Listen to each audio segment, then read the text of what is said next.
Kaya pa mga lods, tumutulo nga ito kagabi. Ayan o. Sobrang lakas ng ulan, tumutulo yung kisame namin.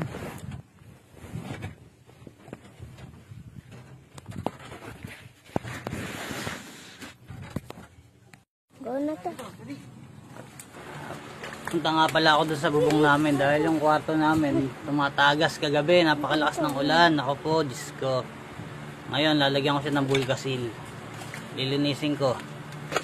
Kung may mga damo ron sa taas, hindi ko na mabibidyohan to. Ako hindi makakapanik yung video, video boy ko eh. Okay ho. Ako nakikiraan lang dito.